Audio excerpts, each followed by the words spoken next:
എങ്ങനെയാണ്? പള്ളിയിൽ പോയി പറഞ്ഞാൽ മതി എന്ന് ഒരു സമൂഹം വിശ്വസിച്ചിരുന്നിടത്ത് ആളുകളെ കളിയാക്കാൻ ട്രോളാൻ വേണ്ടിയിട്ട് പറയുന്നത് അതങ്ങ് പള്ളിയിൽ പോയി പറഞ്ഞാൽ മതി എന്നാണ്. എന്നാൽ നടക്കൂലെന്നതാണ്. അവിടുന്ന് വന്ന മാറ്റം എങ്ങനെയാണ്?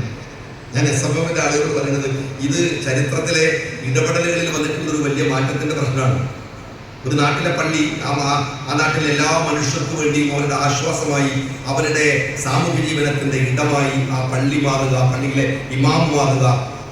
ആ മാതൃക ഒരുപാട് കരഞ്ഞെന്ന് പോകണം. ഈ ചരിത്ര സെമിനാർ നടക്കുന്ന ഈ പൊന്നാനിയിൽ നിന്ന് മാത്രം നിങ്ങൾ ഇപ്പോൾ ഈ കുറേ ആളുകൾ പുതിയ തലമുറയിൽപ്പെട്ട ഈ ആളുകളോട് ഇടപെടാനൊക്കെ വേണ്ടിയിട്ട് ഈ കൗൺസിലിംഗ് ഒക്കെ പഠിക്കുന്ന ആളുകളുണ്ട്. ഇപ്പം ഞാൻ ഈ അടുത്ത് വായിച്ചു, മെന്റലിസം പഠിക്കുന്ന ഒരു ഉസ്താദിനെ കുറിച്ച് ഈ അടുത്ത് വായിച്ചു.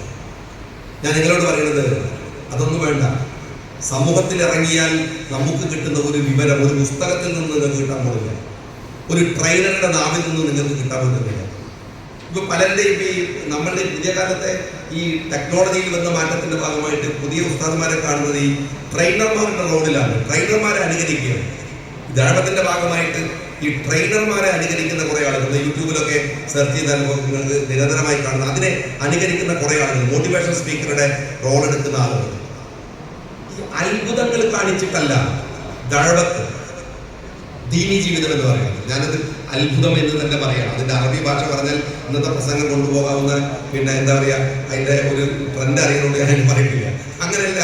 ഈ നിങ്ങൾ മഖ്ദൂമുമാരുടെ ജീവിതം മാത്രം പരിശോധിച്ചാൽ മതി. ചരിത്ര കോൺഫറൻസ് അല്ലേ, അത്ഭുതങ്ങളല്ല, ജീവിച്ച് കാണിക്കുകയാണ്.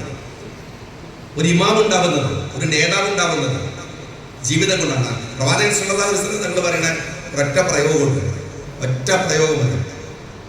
എൻ്റെ ജീവിതമാണ് നിങ്ങളുടെ മുന്നിലെ മാതൃക, എൻ്റെ ജീവിതമാണ്. അത് പിന്നെ പറഞ്ഞത് ഗാന്ധിജിയാണ്. എൻ്റെ ജീവിതമാണ് എൻ്റെ സന്ദേശം. ഞാൻ പലരോടും പറയാറുണ്ട്, അത് പറയണമെങ്കിൽ ചെറിയ ഒരു ഒരു ഒരു ധൈര്യമൊന്നും പോരാ.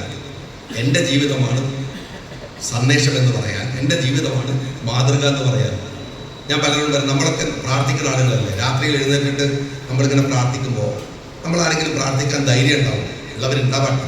എനിക്ക് ധൈര്യമില്ല. അല്ലാഹു എൻ്റെ മക്കളെ എന്നെ പോലെ ആക്കണേ നമ്മൾ ആരും പ്രാർത്ഥിക്കുന്നു. ഞാൻ പ്രാർത്ഥിക്കാറില്ല. എൻ്റെ മക്കളെ നന്നാക്കണേ എന്ന് ഞാൻ പ്രാർത്ഥിക്കാറ്. നമുക്ക് എത്ര ആൾക്ക് കോൺഫിഡൻസ് ഉണ്ടാവും എന്നെ പോലെ ആക്കണം എന്ന് പറയാൻ? നമ്മളെക്കുറിച്ച് ഏറ്റവും നന്നായിട്ട് അറിയണത് നമ്മളല്ലേ. അപ്പോഴാണ് പ്രവാചകൻ സല്ലല്ലാഹു അലൈഹി വസല്ലം പറയുന്നത് എൻ്റെ ജീവിതമാണ് നിങ്ങൾക്ക് മാതൃക എന്ന് പറയുന്നത്. ഗാന്ധിജി പറയുന്നത് അതാണ്. എൻ്റെ ജോലി വരുന്നത് അത്